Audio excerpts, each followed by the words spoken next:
So if you're like me, you've been enjoying playing Guild Wars 2, and you hit max level and you're kind of curious what to do. We've done the main story, check.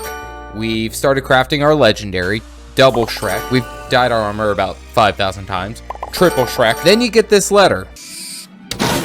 Talking about fractals? The frack is that? I'm sorry guys, that was just a low effort joke. In today's video, we're going to talk about what fractals are, how they scale up in difficulty, how you scale up to deal with the higher difficulties, what fractal relics are, what the daily chests are, why it is one of the best ways to gear up as a new player, and of course, how can you make some good gold off of it. Jesus, all that guys are killing me. Here we go. Hit the timer. What are fractals? Fractals are one of the many things that you can do at max level in Guild Wars 2, and is also considered one of the pillars of their endgame. Think of it like the main campaign story, but with even tougher bosses and actual people to play with, not your real fake friends that you had during the story. The gang's all here. How do they scale up in difficulty? Two main ways that the fractals will increase in difficulty are going to be the introduction of agony and mistlock instabilities. Mistlock instabilities give a random affix to either the inhabitants of said fractal, or they affect you in usually a negative way. These start at difficulty level 26 with only a single affix. At difficulty scale 51 there are 2, and then at 77 you have 3 to deal with. The second scaling is agony, and no, not the feeling you get when left on red. Ouch.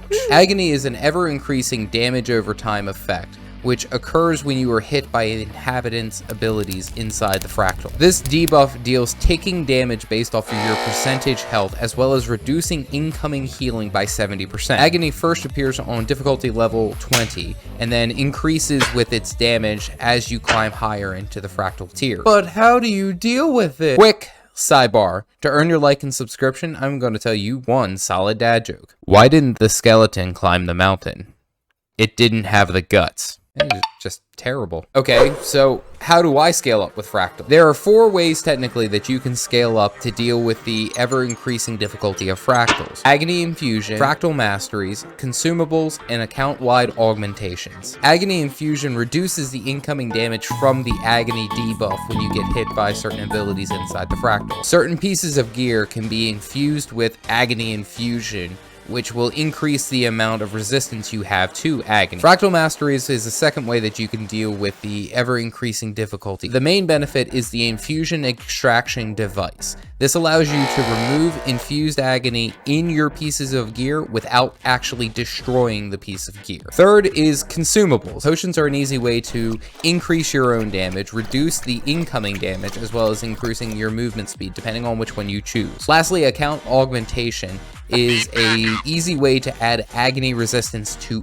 every character that you have tied to your account. What are fractal relics? Fractal relics are the main currency you receive inside any type of instanced fractal. These allow you to purchase ascended level gear, as well as a number of ascended level crafting equipment. What are daily fractals? Hitting your daily fractals gives you a chest of loot, which has a chance at some pieces of gear, fractal relics, but a chance at high tier crafting materials, as well as ascended gear. This is also a really good way to get fractal encryption keys. I'll explain why that's important here in a minute. Who knows? A 5-minute fractal could net you an ascended level helmet.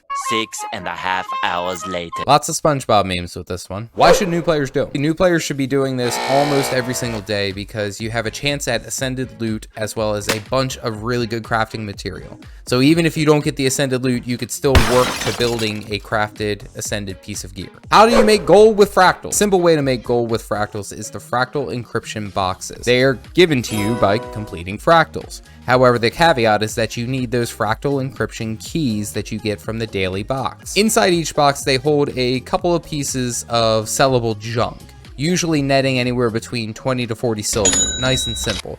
However, they can also net some decent crafting material, but more specifically, stabilizing matrices. These can be sold on the trading post for a decent profit. You can make the argument for selling off the other crafting material on the trading post. However, I suggest you watch this video here and see why it's important to pair that with your spirit shards. Woo! How'd we do? That was a lot. What fractal do you like best? Tell me in the comment section down below. As always, I am the Caffeinated Dad, and I will see you guys around.